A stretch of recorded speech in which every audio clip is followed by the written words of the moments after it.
Hello and welcome to an American Girl video. This video is not intended for children of the age of 13 years old, and if the comments are off, it's because YouTube did not me. So, welcome back to my YouTube channel. This video is about the formerly lost American Girl Amazon special that was recently placed on their YouTube channel like last month.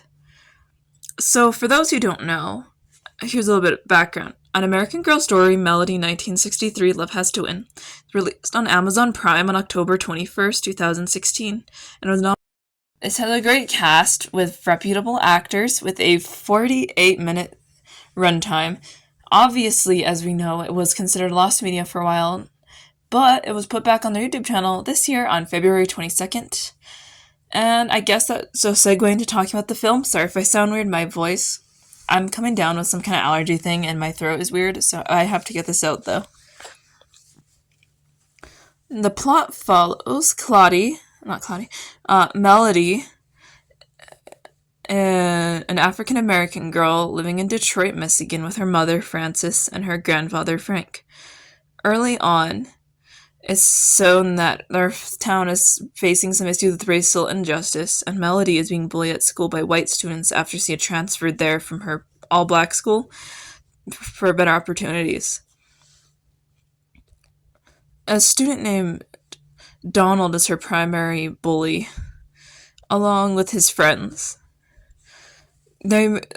At some point, when Claudia's at work with her mother, she's falsely accused of shoplifting when she's putting back a dress that somebody had put in the incorrect position. And this was a turning point for Molly, because she realized how unfair people can be, as well as observing other students saying that things weren't fair in the school. Eventually, on the news, Miss Claudia Wells hears about a church being bombed near their community, and killing multiple young girls. Side note, I'm going to circle back because that's mentioned in the credits, but yeah. Beginning to make her question how just the world really is, and making her begin to become a little more jaded towards it. Meanwhile, her mother has been saving up for an actual TV for them, so she can, and working her job and stuff, as Melody begins to lose some of the faith in humanity that she had built up over the years. And her grandfather sort of encourages it, sort of not, once he ends up getting suspended from school for a day over speaking back to the teacher about the Pledge of Allegiance, because it basically leaves out her kind. The local church ends up playing for a fundraiser for the families of the Birmingham victims, where Frances has to reassure Melody that she's not going to get hurt. In general, Melody uses her clothing design skills that she learned from her mother to upcycle some old garments into a thing I can't pronounce right now that goes around her shoulders. And the teacher, Miss Abbott, finds out about this performance and takes the entire school on a field trip and has them watch in this church thing, and they sing and they listen to the music of it, and everyone sort of comes together. And right at the end, I feel like it's important to watch the end of this one. They have a little post-credit sequence that shows some images of the Birmingham bombing victims more accurately. Those 4 girls went through a lot, poor girlies. So my thoughts. I'm so sorry this is not amazing, but this is one of the American Girl Amazon specials that I consider very good. The other one I covered is not as good, and same with pretty much all the contemporary ones, which there's only 2 of, to be fair. Melody has a very strong story. This entire film is really has a lot of love and effort put into it. Melody is wonderful as a character. So let's just talk about the characterization real quick. Starting off with our main girl, Melody. Melody is a fun-loving, artistic child who likes to play dress-up and has a lot of hope for the future. And she's always just trying to make a friend and hang out. But she's also not quite in league with her peers as far as being quote-unquote mature. She's a lot happier and, quite frankly, more carefree. And at the beginning, and we see her move from being carefree to being a bit more jaded as the movie goes on, which is what it is for Claudia. After she realizes how unfair the world is, which leads into her mother, who reassures her, who's a very reassuring force in her life. She's trying to help maintain and preserve her daughter's innocence while also dealing with a very difficult situation, with Claudia's father being dead and other things happening. So she's really trying to hold down the fort. Her and she's trying to help.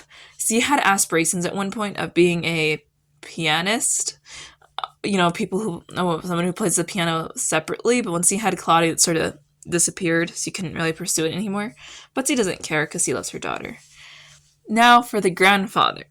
He is interesting because he's a lot more grim and dark because he knows how terrible the world can truly be. He fought in a war for them and they still treat him like garbage. So he knows how cruel things can be. But he's still an ally with Claudia. Like, when she stands up to the teacher, he picks her up. Well, he takes time off work just to pick her up. And he's simultaneously proud of her for speaking up for and mentioning it, and also disappointed, which is interesting. And he's sort of fascinating that way. We don't get as much screen time for him.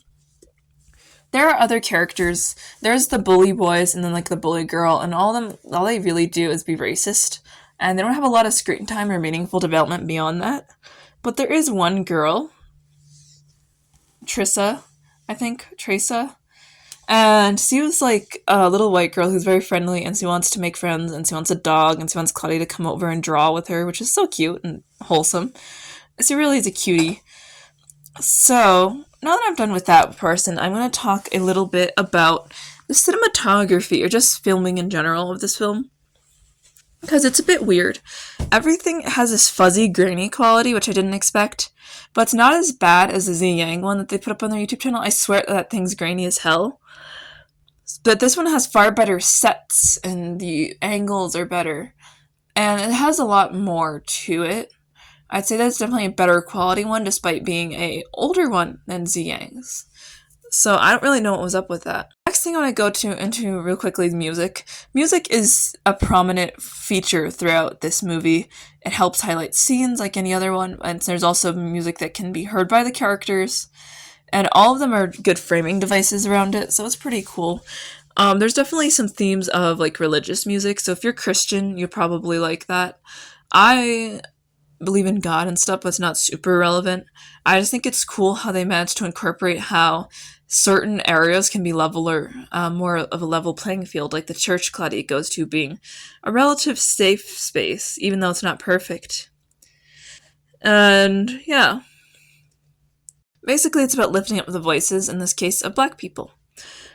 For my first impressions of this film were interesting, because I thought it'd be way more lighthearted. I had never read Melody's books before, and Melody's a very, very cool, pretty doll. I remember her release and being really hyped about hearing about this film coming out for her later that same year. And wow, I was gobsmacked by how heavy it could get at times. It doesn't sound that heavy from the way I described it, but the way the acting and the characters carried it out was really intense at times. And I cried a little bit as a kid watching it. And same for my parents who watched it with me. My dad said that he could kind of relate because we are technically minorities, Hispanics, even though we're the majority in our state and there's more white people. And there was some discrimination faced by that. And that was interesting. So let's just say this is a heavier one than most of the American Girl movies you're going to see. This one really is a great film, though. On that note, I'm pretty sure I've really talked about everything that needs to be talked about. What I'm going to say is please check the description. I'm going to have this linked. I want you to watch it. And consider liking and subscribing. I'm trying to get to 400 by the end of the year. Bye!